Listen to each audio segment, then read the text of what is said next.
Hello, everybody, and welcome to Ladies of the PGS. I am your host, RM, and of course, we have with us today Reina Creole. Reina, how are you? I'm doing great. I'm doing wonderful. And I am staying hydrated and in the shade. Here we're just 105 with the heat index here in Florida. Wow, that's the kind of weather where you start walking either to your car or to someplace, and you start to get dizzy with 100 degrees. Oh my gosh. It is like the Super Mario game. The sun is trying to kill you. Oh my But I'm goodness. so glad to be here with you and with all you here in the audience. Yeah, of course. And Lorena, we are so happy to have you here, of course. And there is a lot to talk about because one of the major films that came out, I guess maybe 2 weeks ago, The Flash, Hmm. isn't performing the way that everyone thought it would, and you know. It is a little confusing. I've seen the film. I like the film, but the box office receipts, Lorena, the box office receipts are not what it should be. And I know they're saying that, that second week there can be a fall off. Yes.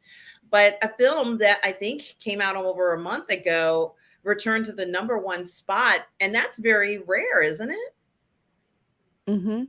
I mean, It's very not out of the ordinary, but rare. It's usually for really high performing movies, and time kind of dulls a little bit with other things that are coming out, and people who, as I know I've been one of them, who have been meaning to see that top notch box office movie, but just time got away with us, then we're the ones going back at that point in time to push it back to number one. So yes, it is rare that it happens. and there was a lot of fanfare about The Flash. And as I've said to you before, I don't believe that there has been any film that has gotten as much press as The Flash has, not just in the sense of with the lead, but just in general. I mean, it felt like for a time we were constantly talking about the film for months and months, Lorena. And even before the film came out, I had talked about how difficult it might be for them to keep this film and the momentum going for it because of all the press around Ezra. And they managed to still release the film. I thought Ezra's performance was great. I think he was excellent in this film. But the box office receipts, Lorena, are not what they should be for something of this caliber. Here in this article, it says that the box office Spider Verse returns to number one as The Flash collapses by 75% and Jennifer Lawrence's No Hard Feelings opens to 15 million. It is a little surprising that this would be happening right now. And it says somewhere across the multiverse, The Flash, once touted by its own studio as one of the greatest superhero movies of all time, should be towering over the box office, or at least matching what it made the week before, right? I mean, that's fair, with ease in its second week of release. Because, Lorena, some of these films that are making billions of dollars, people are going to see three, four times. When you like a film, people are going to see it. I have a friend, Catherine Cook, who comes on the Burnettwork a lot, and Hmm. she saw John Wick 4, 5, or 6 times. She went to the theater to go back to see it in the theater. So when you see a film that you like, you go back and pay for that. For No Way Home, Spider-Man No Way Home, I think I saw it 4 times in the theater. I did. Hmm. And I remember I went back to the theater to see a different film, and I said, "Oh, wait, Spider-Man No Way Home is here. Yeah, maybe I'll see that too." I hadn't even planned on seeing it, but I went ahead and bought a ticket to see it again because I liked that film again. And so sometimes you really kind of can enjoy a film um, over and over again in a theater without even planning on doing that. But here we have this film. Oh my goodness, the fanfare for this was unbelievable. It says in this universe, audiences are, I don't know whether they're rejecting it, but I don't think that the box office receipts are what they should be for the film starring Ezra Miller as the Flash. And unfortunately, it seems like films, which I understand across the Spider Verse, will probably make bank all summer, Lorena. That film is not moving Hmm. anywhere. I think we're going to see Spider Man across the Spider Verse in theaters for the rest of the summer. Would you not agree? Those definitely would. Spider-Man Across the Spider-Verse definitely will. Um, Elemental, I really don't have much hope for that one because you have, of course, the Spider-Verse is going to be out. Then eventually, two things. One, there's going to be the Barbie movie. That sucker's going to make money. I mean, it Yes. just is. It's going to make money. And then you have Mission Impossible: Dead Reckoning Part One. That's going to be dropping, and those are going to get repeat viewings, I believe. Absolutely, Lorena. Certainly, as you're saying, and as we're both agreeing here, a Spider-Man Across the Spider-Verse is going to probably most likely be in the theaters all summer. So people are going to be going to see that film again and again. They're going to be whole families going to see that film more than once. I don't know how much it's going to make in the end, but it's going to make bank, and it's continuing to make bank. It's number one this week. It really is kind of surprising. I'm surprised by it. Here it says Hmm. part of the problem is the new leaders. This is what the opinion of the article, the person who's writing. I don't know if this is the actual truth, but it says part of the Mhm. problem is the new leaders at DC Comics, James Gunn and Peter Safran, have announced plans to reset it. So I guess they're saying here that they believe that if you go ahead and say, "Hey, we're going to reset everything," people are not going to be interested in seeing a film. But I can't believe that. I think if the film is fantastic, people will just go and see it. What do you think? There's two parts of my brain with this. There's the normie part of my brain, and there's the comic book nerd part of my brain. So I do believe it in as a normie this way. Okay, you put all these movies out. You put all these DC movies out. Now you're telling me you're going to reset it. So why should I go and watch it? The other part to this, taking Henry Cavill out as Superman. I think people have really underestimated how much of a fan gut punch that is. That he's not coming back. So I think when you have that, where it's kind of like, why should I really bother to go see it since it's gonna get, it's gonna get rejected? That would take a lot of people, a good percentage of people out of that. The other one, of course, also as a comic book nerd, for some of my comic book friends who've seen it, they're just like, some of them aren't interested in seeing it because of James Gunn. Some of them aren't interested in seeing it because it's not the particular inclination of the Flash that they want to see. And I swear, I think I guess there's Wally West, and there's another one of the Flash, and it seems like to me that Wally West is the most popular when it comes to the Flash. So I think you have all these things kind of in there in the mix, and then with Ezra Miller, I think it's like the fatigue of the reporting that's been out with him. So I think, unfortunately, you just have a perfect storm of so many adverse elements together that, unfortunately, the film is taking the brunt of it. Now, with that said, I will say that when this appears on streaming, and trust me, it will. Um, think people may see it differently. Like, I haven't seen it yet. I'm just like, I'll just wait till it comes out on streaming because there's just too many other movies that I want to see and spend my money on this summer. But I think people will give it a second look, and perhaps after some time has passed, regardless of how you feel about Ezra Miller, because my whole thing is you need to be able to separate the art from the artist. You really do, or else you're going to go nuts from all the crazy stuff that happens in Hollywood. I think the second look with streaming may change the minds of some people, or if anything, make them say, I didn't have to pay for it in theaters. So yeah, I guess it's okay. I guess it's okay. You make such a good point, Lorena, and I think that that's actually a lot of elements that are very critical to have against it. Certainly your star is someone who may have, they may not be a perfect person. I mean, there aren't perfect people out there, but as I said before, a lot of the press, I felt like it was quite dominant in the press to a point where you couldn't get away from it. Yeah, And it's kind of like not to interrupt you. It's kind of like we'll say case in point, Robert Downey Jr. How long were we seeing in the press Robert Downey Jr. getting into some kind of trouble, getting arrested, busted drugs, something else is going on, he's barely insurable, to the point where it kind of started to drag on some of his films because reality started to clash with what you saw on the screen. It was kind of like, you know, I don't know. But then, he seemed to get his life together. John Favreau gave him that shot. And people were kind of like, I don't know, but saw the performance and the word of mouth came out and they came back. So it's kind of like different coin, but you kind of see what I'm getting at with the just with the reporting. I'm so glad you mentioned that because and it was a long time. It was at least 10 years where every once in a while you would find that he'd have a court date, and Mm-hmm. and there was something that happened, and it just was it just incessant for so long.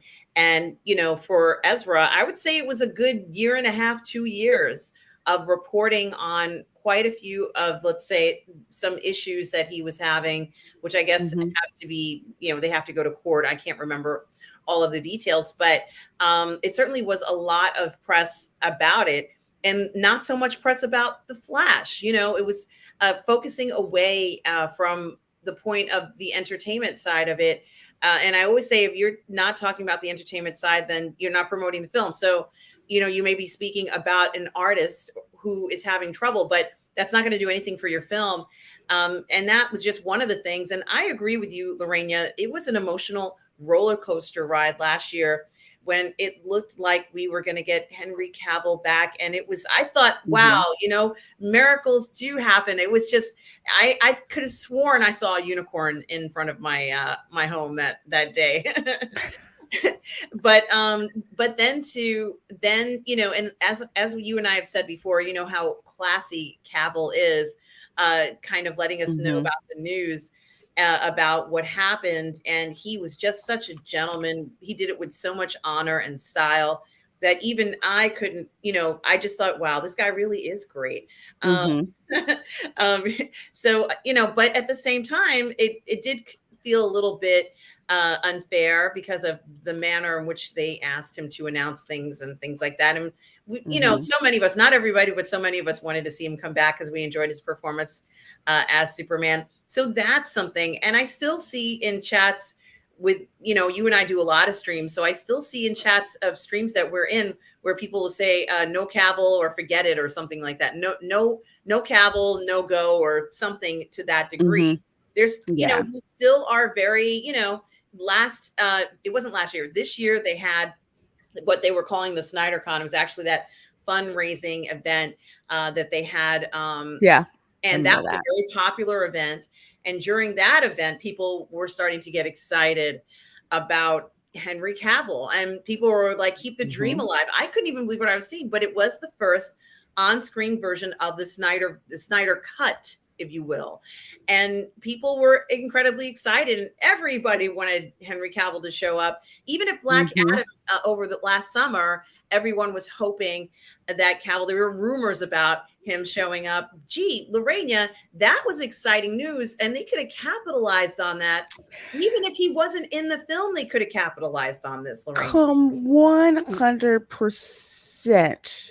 I liked Black Adam and that bonus scene at the end where you saw Henry Cavill and Ugh. you hear that old school Superman score in the background. I'm just like, I'm not even a major DC fan, but I'm a Henry Cavill fan. I love him as Superman. I'm like, okay, I'm down, down with it. Like, hey, in the Flash, is there going to be some kind of cameo with Henry Cavill and Henry Cavill not being Superman anymore in this particular universe? It was like, it was.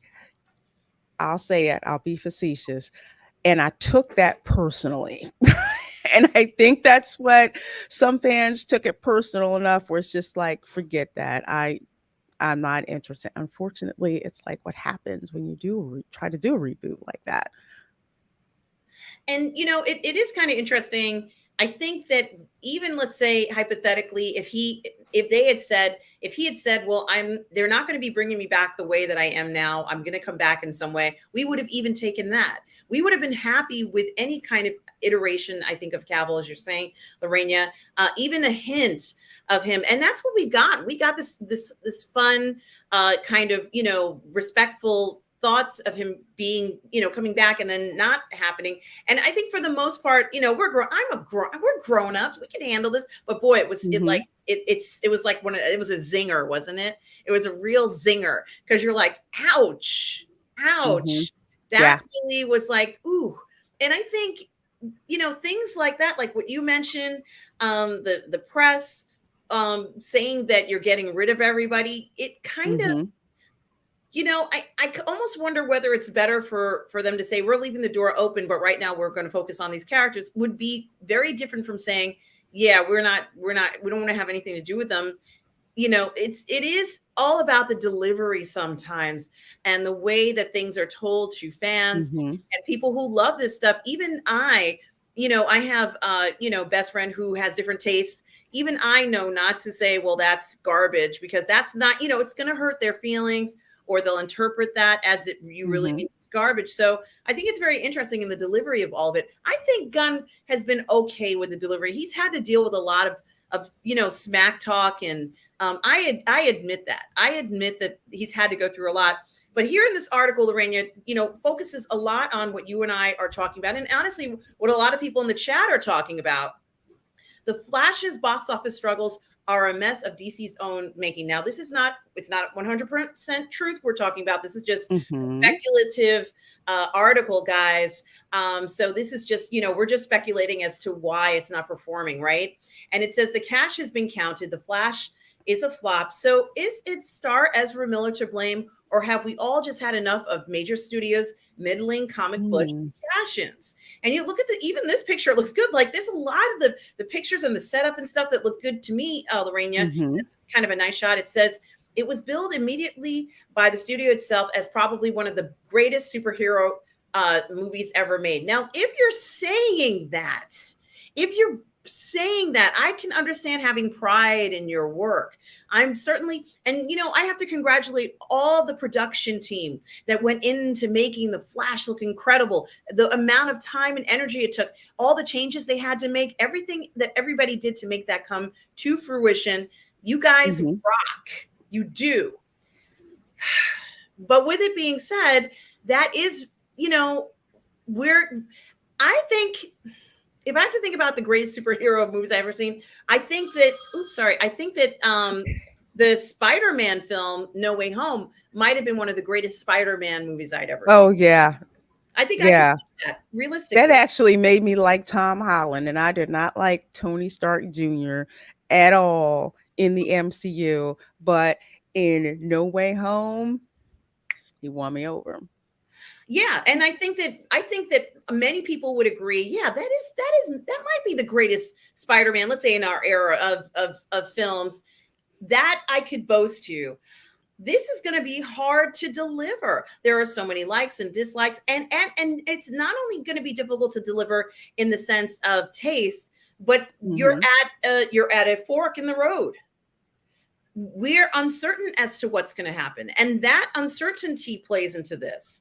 Because now we haven't necessarily been told, well, this is exactly what's going to happen. We were already told what was going to happen before, and that was changed.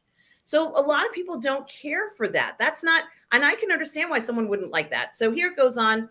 The film to reset the multiverse just in time for Gunn's much garlanded arrival as new DC head honcho. But while the box office greenbacks collected by any given movie are not only always a valid mark of its long-term place in the cinematic pantheon, The Flash's $55 million US opening last weekend has had industry types running in circles trying to find the door marked box office bomb. They don't understand it. I don't understand it. It says here that one of the Hollywood Reporter said that the Andy Muschietti directed superhero epic did even worse than the '09 Watchmen, while Variety quoted an industry insider who described the film's performance as an unmitigated disaster. Gee, these are kind of strong comments, but it didn't make as much money as they hoped for. And this is a time where we're looking even closer than ever before. Perhaps its reports suggested audiences might be growing tired of comic book movies altogether. I'm not tired of them. I'll take as many as I can. Given that we have 55 released in multiplexes over the past decade, and yet the Mhm. reality is that these gilded Hollywood Bibles are read mostly by exactly the same kind of suits whose interference and inability to see the big picture has put DC in such a mess in their incessant search for the big, quick, easy win. Now, do you think this? I don't think this was big, quick, and easy. This film took how many years? It was like 10 years to get this thing out, right, Lorena? This one was not big, it wasn't quick, and it wasn't easy necessarily. I think they spent a ton of money, yes, but this one took a while. And maybe that amount of time was a detriment to this one. And it says these are the same guys who decide, and of course they're talking about corporate interference or executive interference. The same Mhm. executives who gave final cut on Suicide Squad to some chaps who made some cool trailers. The idiots who let Josh, well, and they're talking. I will ding them on that. Josh Whedon was the worst freaking thing to happen in that movie. Mhm. Yeah, I didn't even know who Zack Snyder was, and I saw that movie, and I'm like, something is really off about this film." And then it goes on to say, and here, of course, is the premiere with the lead star Ezra and the director. It says the irony is that the Flash is a tonally even, poignant, and at times beautifully shot multiverse flick Mhm. with a I hope I'm saying this right, bravura central performance from Ezra Miller, and even gorgeously released Easter eggs to have Timothy Chalamet choking over his next Mars bar. It deserves to be seen by Mhm. fans of comic book movies. It really was beautifully made. That line of thinking relies on the old fashioned sense that audience keep an eye on the news and are more likely to see a movie if they haven't seen it star in in umpteen celebrity TV shows in the run up to the release day. But it is just not enough to explain away such an appalling opening. And another theory here is that people are fed up with them. I don't believe that. I think people are happy with the way things are. I think that we'll take as many superhero movies we can take as long as they're good films. So I don't buy that. But I think it is very interesting to kind of look and explain why this is happening. It is not Spider-Man No Way Home. Nowhere near even close to that. It's not. And, as I said, I'm certainly not going to take away the pleasure of this film from those of you who have seen it and think that it is one of the greatest superhero Oh, movies ever absolutely made. not. It's like if you, because I know there's people who've been waiting to see this Flash movie. You want to see it and enjoy it, by all means, go ahead and watch it. I mean, I'm a normie. I have no dog in this fight. I tell people, I don't tell you what to watch. I just tell you what my opinion is. And this movie was one that a lot of Flash fans were looking forward, to seeing. Yeah, and I think here's another comment, and I know you all are making comments. Ion says the Flash was just too long a wait, and the crap Ezra did, plus the reworks that many have said they see in the movie, all Reboots. add up to kill the Mhm. momentum. And there has to be a certain level of momentum to these films so that we can get excited and like, oh no, that's not what's happening. Oh great, so oh no, no, no, no, that's not what's happening. Well, what on earth is happening? It's very similar, Lorena, to what they did with Cavill, as far as I'm concerned. This is what Mhm. happens. It's like it's not ideal. And I'm telling you, Lorena, even if Henry Cavill turned up for 5 seconds in this film properly, if they gave him 30 minutes in this film, Lorena, people would be like, oh my God. And that's what gets me is that it would have been so simple just to put him in there just for a little while. It could have been the Mhm. farewell. It could have been the farewell we wanted. Um, gosh, it just, I don't know. I'm sorry, sorry, not sorry, but they really threw away a lot of money not bringing Cavill into The Flash. There would have been people like me who would have gone to see it repeatedly. I mean, I love Michael Keaton too, but I'm not fond of the multiverse thing. I love Michael Keaton, but Henry Cavill is who I wanted to see, and I didn't. didn't get him, and left me with a bad taste in my mouth with respect to James Gunn because of that. That's unfortunate because it was an unforced error in, my 2 cent opinion.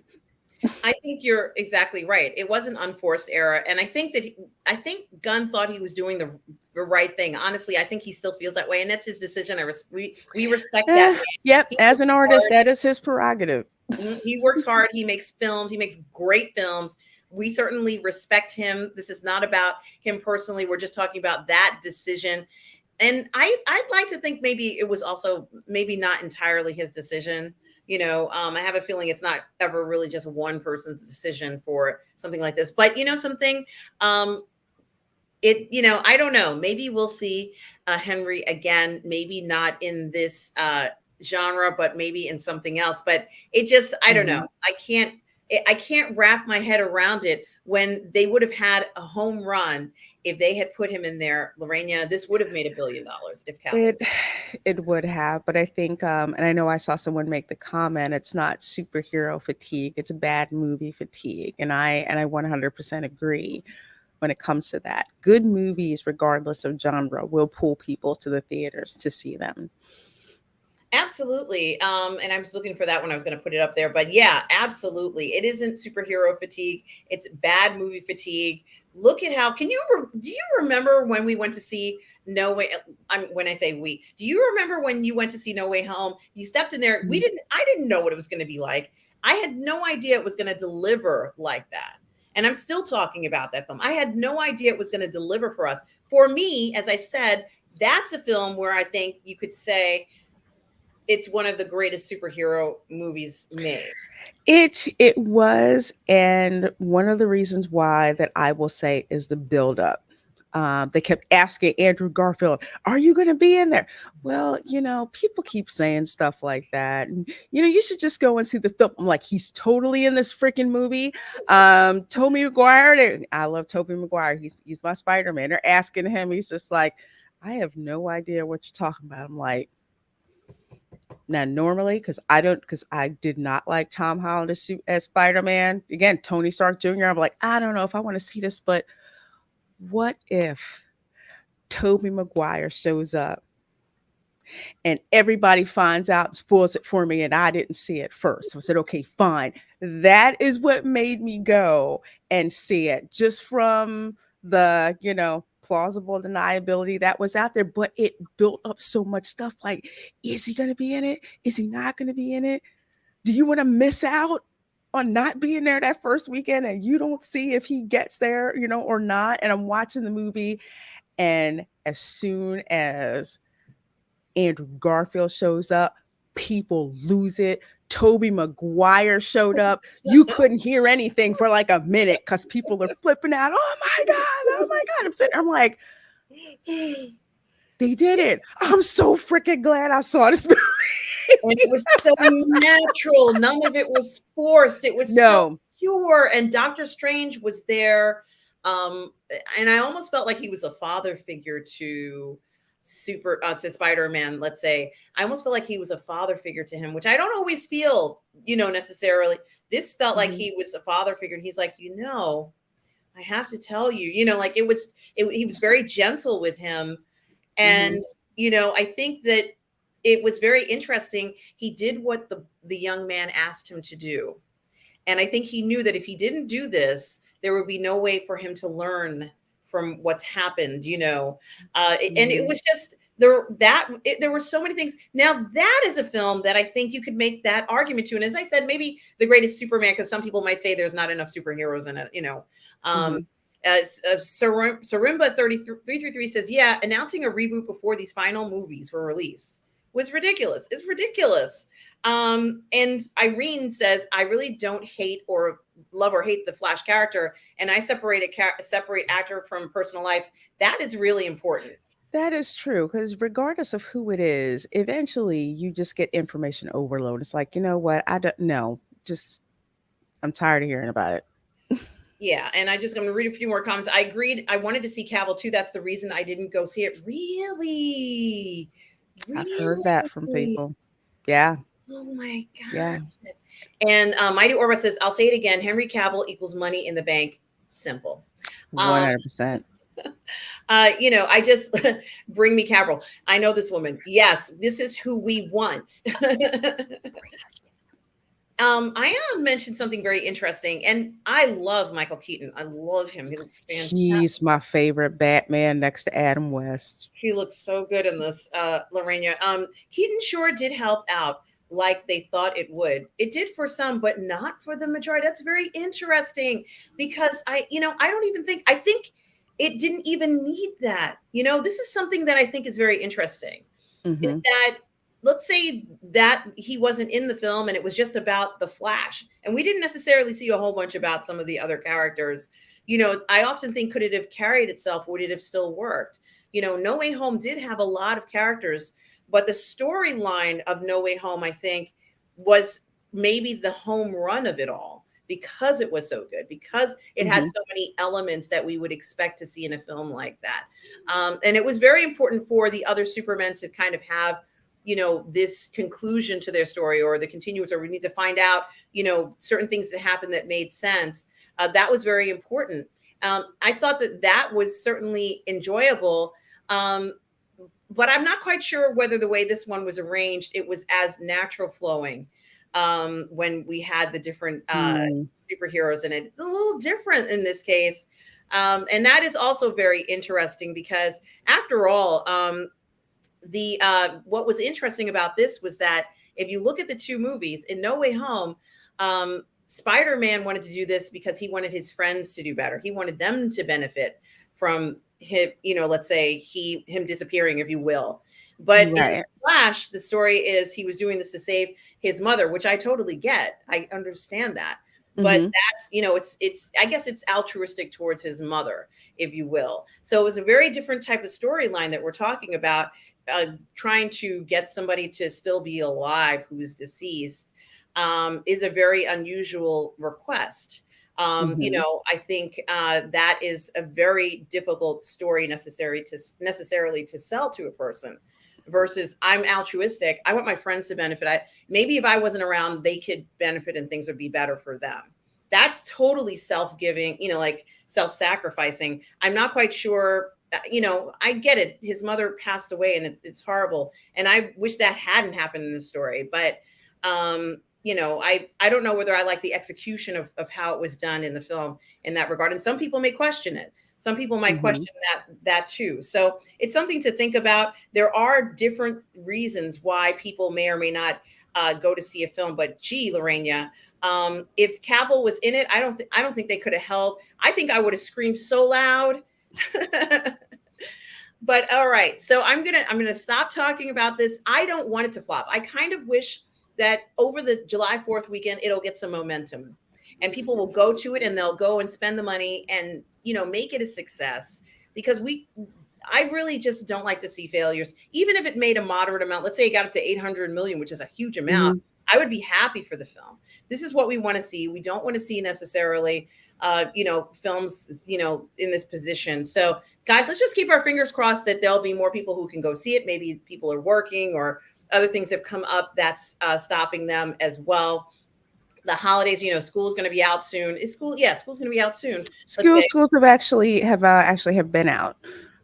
Especially, I mean, down here in the South, schools have been out. I think up north, the schools maybe have been out for about a week or so. So we'll see. There's a lot of movie competition that is coming, and I think that's really, unfortunately, going to drag down on the Flash's box office numbers. So it'll be interesting to see what happens when it shows up on streaming. And here's another example. AAA says just the mere mention of Cavill showing up in Black Adam created a higher, let's say, monetary payout for Black Adam in its second week just because of his mention.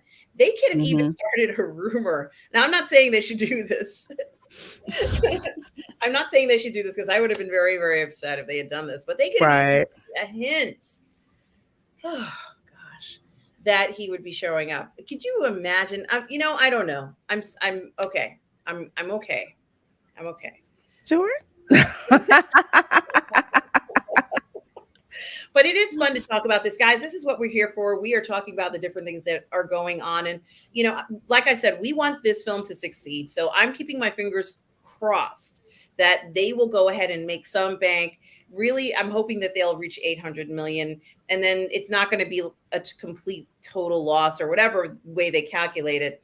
Now, there's another story that I want to talk about, and it has to do with a television channel called Turner Classic Movies, Lorena. Now, I watch this channel all the time. It's really the only. Now, Lorena, do you remember when we were growing up, you used to turn on the television and there would be old movies on.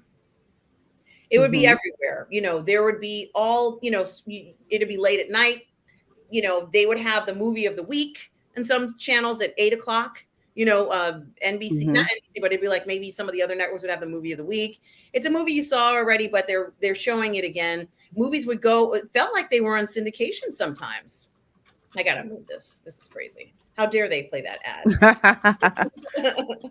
It felt like, it'd be, movies were in syndication. It was very rare that you couldn't find an old film on television if you had network television. They always bought some kind of movie that was some Oscar award winner, Academy Award winner. It's like, oh, you know what's coming on tonight? I don't know, The French Connection. It's going to be on such and such thing. Oh yeah, let's watch it. So you'd watch The French Connection. It'd be edited for your, for the fit your television, the whole spiel that would put on it. But we would see things popping up. Like you would always see old films. There was always a channel that would show it. You could kind of count on it. The late night movie. It would be kind of like an older film. But let's say after all this network programming feels to have, yes, Irene, she's like my online shopping. I'm sorry, guys. Okay, I apologize. I do too. I'm like, what's that? What's that? Ooh. And yes, Mighty Orbots, it is some good news for a change. Honestly, I don't know what's going to happen to the channel because remember, Turner Classic Movies shows primarily films that have been unaltered and commercial free, which, most cable stations might show it. Like if you have, but now most of the cable stations, if you don't have, HBO where it's the regular broadcast one, you have the app and then that's on demand sometimes, but they all show, they stream movies, but Turner Classic streams movies from like the 1920s to, to like, let's say the 2010s or the 2000s. And it's the only place you can really kind of see these older films. No one's really showing these older films anymore, Lorena. The ad time that's on the network, it's different. They show reality show before they show an old film, before they buy something. They think that people wouldn't even tune into that. They would rather buy season 5 of the Kardashians and show that on their network, which I get. I understand that. We're not upset about that. What I'm simply saying is that there's no place to go to see a classic film.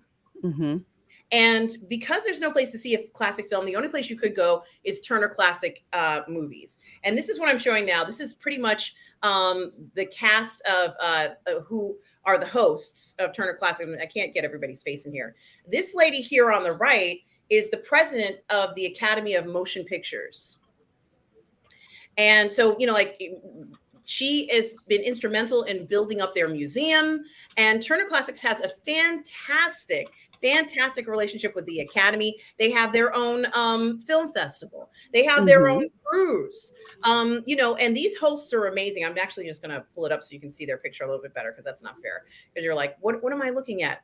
That's Ben Mankiewicz, whose family has been in movies for a very, very long time. Eddie Mueller, who hosts a show called Noir Valley. He does, film noir. He does noir films, which are fantastic. Alicia Malone, who is also a film historian and a fantastic host. Dave Karger, another host at the network, and Jacqueline Stewart, who is the president of the Academy of Motion Picture Sciences. And so they have a very well-heeled group of individuals who are experts in film. They're cinephiles. You'll see them at every award show. And when they have movies come on, they go ahead and announce them. And they'll say, okay, tonight's showing of, Dr. Zhivago. And they'll tell you different things about it. And it's great. But this is the only place you could go to see films like this. And it was in jeopardy. Lorena, they were saying just fairly recently, just like any other service, they have they have an online service, but they also have, and I've spoken to you about this, Lorena. Yes. My mother watches this channel 24/7. I watch it on. It's on now. It's on right now. Turner Classics is on now. And it says that they're encouraging others amid layoffs. We're not going anywhere. Now, can you imagine the only channel with such a prestigious group of people who value cinema? And as I told you, they just did a fantastic series on blaxploitation films with Pam Grier, where Pam Grier says, "I think I Oh, started a movement." wow. Yeah, she was on there, and they interviewed Pam Grier, and Pam Grier was like, "Well, we didn't have money for sets, we didn't have lighting, we didn't have props. Everything was stuff I brought from home." I mean, it was like amazing to hear what she talked about, and she said very specifically, and I know I've said this before, guys. She said very specifically that Hollywood was trying to figure out why these films were making so much money when they spent so little on the films. And and they didn't realize that I was just wearing my regular clothes. Like, this is my outfit. Those are my leather pants. That's my top. It was all me. But also, she's a very talented, beautiful actress as well. So her talent Mhm. showed through in the characters and everything that was there. So that was the extra part as to how they were able to make the films. It's so many talented actors who were working on those films. But the point is, yes, Alan, because they were good movies. Absolutely. They were good movies. You knew that you were getting to see one of those classic entertaining films that you could just sit back and enjoy and watch, like you were saying, without commercial interruption. So it was like a great channel, to watch, because I would catch it, every once in a while. And I know we were talking not too long ago, and I'm like, wait, they're showing Hitchcock's Vertigo? I need to turn that on so I can watch Yes. it. Yes, and I'm sorry, I said the wrong actors. It was Jimmy Stewart and oh darn it, what is this woman's name? Well, anyway, the point is I said the wrong actor. I think I told you Cary Grant. It was because that movie Charade was coming on the next night, and Vertigo was a different one with Jimmy Stewart and Kim Novak. That's who it is. But the point is, Lorena, yes, we're all pretty much everybody who's on here loves movies. We all love movies, and we all know the value of these fantastic films. And the notion that Mhm. all of this would be in jeopardy, that they would get rid of Turner Classics. And my biggest fear was that they would turn Turner Classic movies off and all those films would just go away forever. When I say go away, I mean that we would never see them on a regular basis anymore, because we aren't really seeing them anywhere else except on this network. And it is so important starting to understand, what does it mean to have a resource like this when there's no other place to go. I'm not saying that there aren't other channels that show older films, but what I am Mhm. saying is that these guys were just starting to talk about celebrating 100 years of Warner Brothers. And I thought this is going to be the biggest year ever, only to have a year where they're talking about layoffs. They let go of a bunch of executives. And once people started to realize what was going on, these show hosts were like, don't worry, we're not going anywhere. I think it was very interesting. It says host Ben Mankiewicz is offering encouraging words amid reports of a flurry of layoffs. They've got a hashtag saved TCM. And on Mhm. Saturday, Mark Hamill tweeted, and thank you, Tom Jr. Jackson, for sending me these articles, by the way. On Saturday, Star Wars icon Mark Hamill tweeted his support for the channel as one of many movie stars expressing worry over the fate of TCM, calling it vital and saying he can't imagine a world without my all-time favorite station. So, of course, I was like, what? Mark Hamill has this? We have the same favorite station? And then, of course, I started to read the rest of the article, right?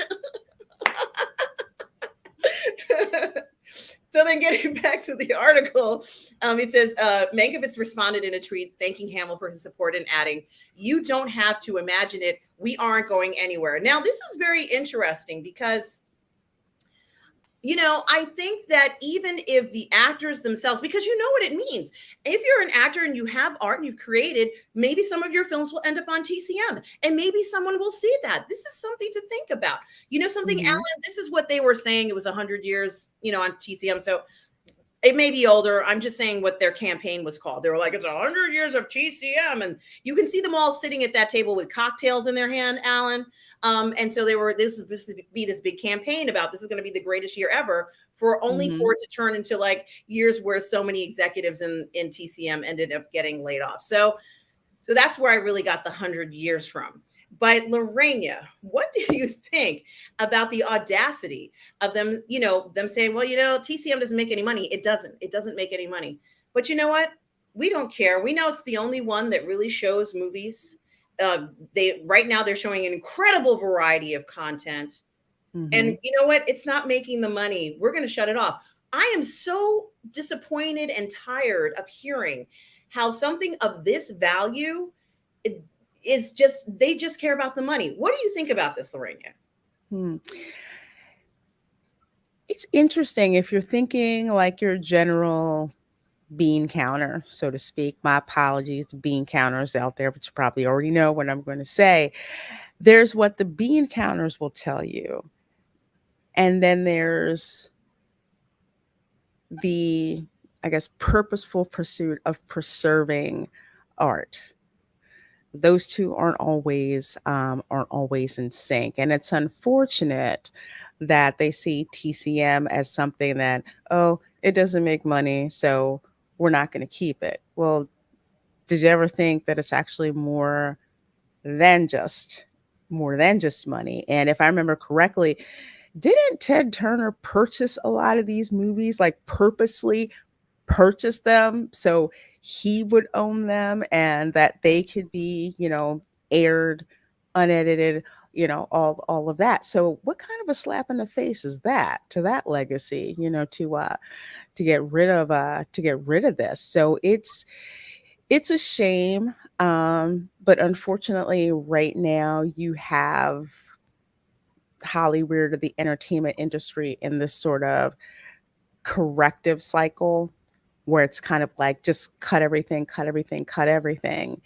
and not really paying attention to preserving the legacy of things. I would say I don't even watch T Turner Classic Movies that much, but I know what it is and I know what it's worth, and it's a shame. It's a real shame. Yeah, I think the last film that I watched that had Mark Hamill in it was a movie called Corvette Summer that he made. Yeah, and he's just a kid in this film. But I wouldn't have seen the film if they hadn't shown it. Of course, years ago it would have been shown on network TV late at night sometime. It's like, oh, Corvette Summer, what's that about? Starring Mark, there'd be description, Mark Hamill and Mm-hmm. class or whatever. Like, oh, okay. Mm-hmm. But I think it's very interesting when, like what you said, Lorena, we're talking about legacies of artists who we value. And my biggest fear is, as I told you, when I first started watching Turner Classics movies, I've been watching it since the very first time it was broadcast. And Mm-hmm. I remember watching it, and they had a campaign where they were talking about preserving films from the 20s and 30s and how 90% of those films had already been lost because they had deteriorated. And two big heavy hitters, I think it was Steven Spielberg and Martin Scorsese, through millions of dollars, maybe at like $100 million right now, at the preservation work to get some of these films restored. Wow. And then I thought, Lorraine, I said, well, what about films that are 20 or 30 years old? Those probably need restoration. Who's restoring that stuff? Mm. TCM also plays a role in that as well. There's a lot of films and a lot of let's say physical media people here who are here, who Mhm. collect and look at these restoration of these films, and they, it's important. It's an important part of keeping this stuff, preserved for generations to come. And I want to rewatch this stuff. I want to enjoy it. I think the notion that someone were to go back in the vault and see it and it's all deteriorated is devastating. So yeah, I just wanted to say that Tom, when you sent me this article about the show host saying we're not going anywhere, it felt great to see that. But it really also put into perspective, Lorena, how delicate this entire thing is and how quickly things can be kind of just turned off. The United Kingdom Turner Classics movie channel will go off the air on July 6th, according to the article. And maybe Oh, somebody, no. yeah, maybe somebody in the chat, whoever it was, thank you for telling me. But from what I understand, that one is already being turned off. So, it actually gave me heart palpitations. I was like, I can't do this. You can't do this. So what I was going to say is, yeah, it's something to think about. It really is something to think about. And Mhm. Yeah. let's just hope that Turner Classics can still keep going. Now, the last thing that I want to talk about, Lorena, has to do with Secret Invasion. Secret Mm. and guys, we've been waiting for this for a long time. Of course, it stars Samuel L. Jackson as Nick Fury. And it's been a little while since we've seen him.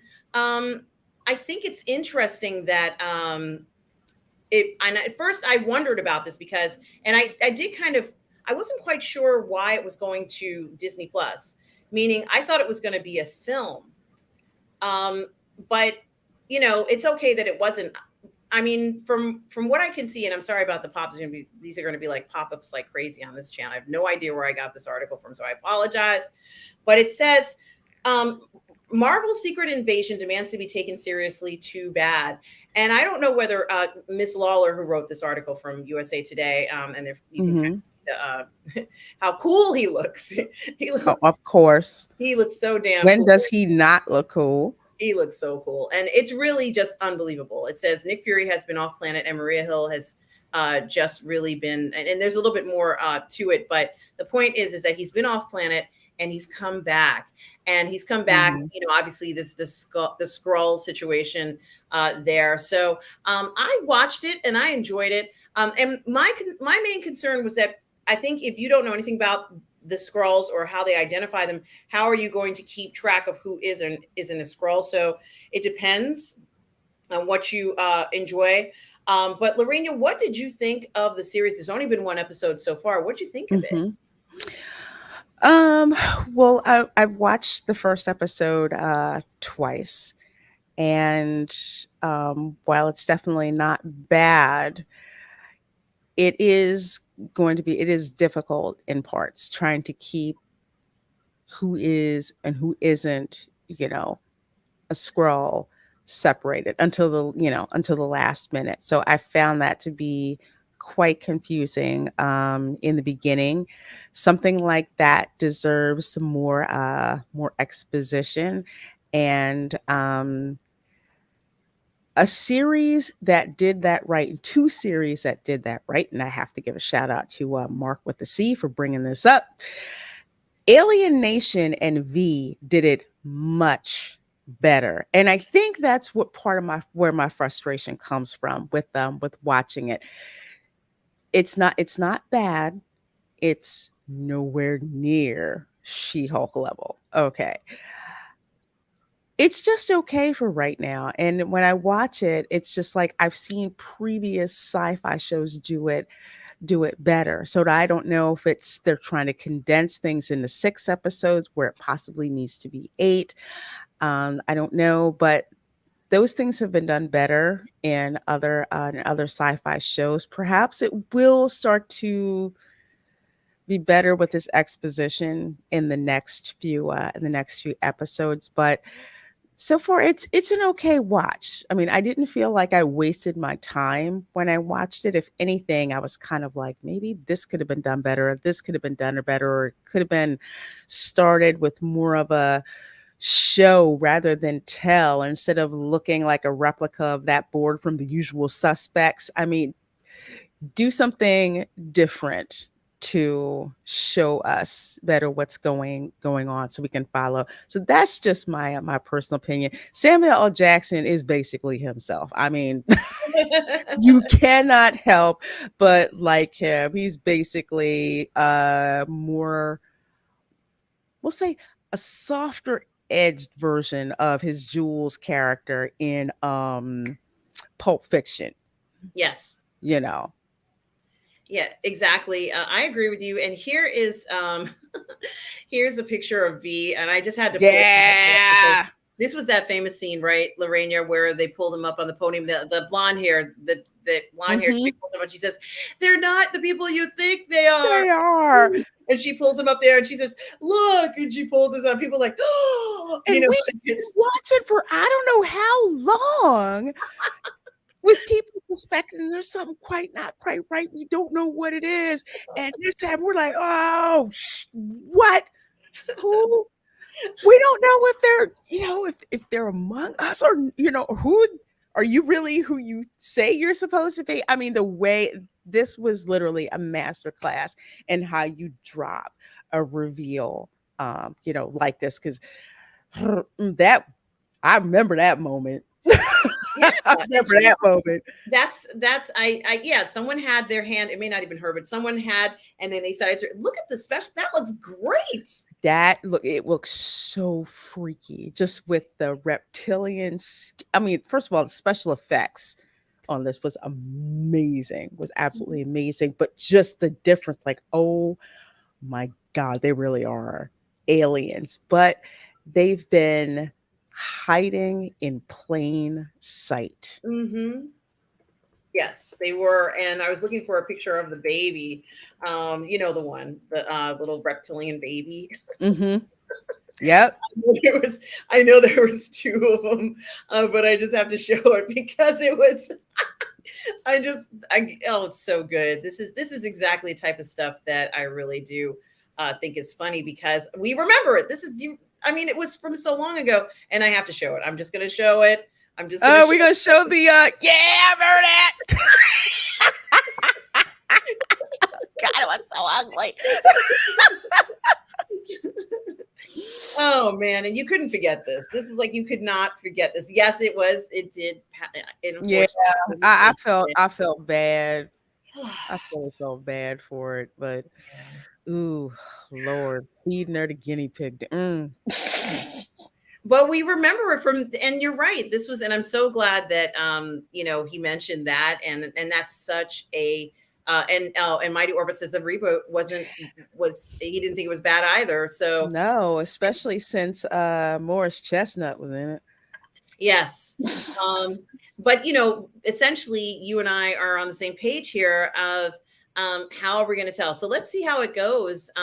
In fact, that last scene, um, the last, and I think you know the scene, I didn't know who that was. So I didn't either. I was just like, oh, oh, that's not good how that works. So it did make me feel like, okay, I need to come back next episode and see what happens. So far so good. I'd give it a C for starting out, but it's enough to continue to watch to see what's going on. yeah, I got to see what happens with Samuel Jackson. I got to see what happens with Oh our. heck yeah. We want to see what happens with Nick Fury. Lorena, where can people find you? Well, folks, you can find me on Instagram, you can find me on Twitter, and of course, you can find me on YouTube doing various live streams and videos with myself, also with her as well at times. And this evening, I will actually be on Teresa's channel, Ms. Martin Uses, for her pub crawl show. Nice. I have no idea what the subject is that we're going to be talking about, but I do know that I am going to be talking about one of my favorite watering holes. So I will be talking about that. And Tuesday at 8 p.m. Eastern is my monthly Theme Park Geeks and Divas show. We are going to be talking about 4th of July memories at the theme parks. I mean, all theme parks, Disney World, Disneyland, Knott's Berry Farm, Six Flags, um, Nobles, Hershey. Dorney Park, Yeah, the Dory. carnival that rolls into town.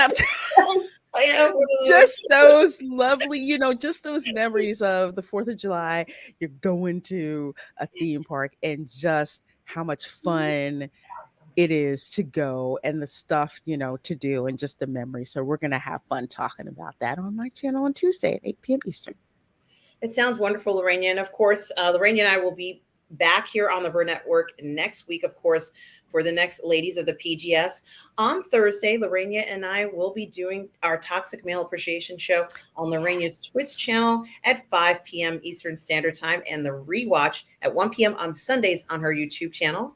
Of course, Lorena will be joining me on Positive Fandom for our Outlander season 7, episode 3 live watch party at 8 p.m. And are we doing a watch party for a movie this week? We not this Saturday, not live. However, you will be watching a recorded watch party that and I and Retro Nerd Girl did for the 1999 film Galaxy Quest. Oh, You won't yes, want to you miss guys. that. Oh, oh my gosh, that is such a good one. And guys, do check it out, please. It's going to be amazing. Guys, please do check out my channel, Positive Fandom, as well. Like and subscribe to it. I do have my Sunday brunch show on Sundays from Yes. 10:30 a.m. Eastern, as well as live gaming streams pretty much every day on the channel. I also do a historical review movie after Toxic Male Appreciation at 6:15 on Thursdays with Darth Plato. This week we're going to be doing Gettysburg. So that one you don't want to miss. And of course, Nice. you. On the Burnettwork, I do have PGS Treks at 10 p.m. on Fridays with Julian Mushkin. On Saturday, I've got part 2 of Blade Runner review, guys. So make sure you check that out on the Burnettwork. And guys, please do like and subscribe to Positive Fandom. Thank you, Tom Jr. Jackson, for moderating the channel tonight. He always does such a wonderful job. My friend, collaborator, and moderator. He also has his own channel. So please like and subscribe to Tom Jr. Jackson's channel. We are all goof people, everybody. Make sure you like and subscribe to his channel. Guys, this has been such an incredible show. As always, Lorena, thank you so much for being here. As always, guys. And remember, everybody out there, no matter where you are in the galaxy, always remember to please be kind. Take care, everybody. Bye.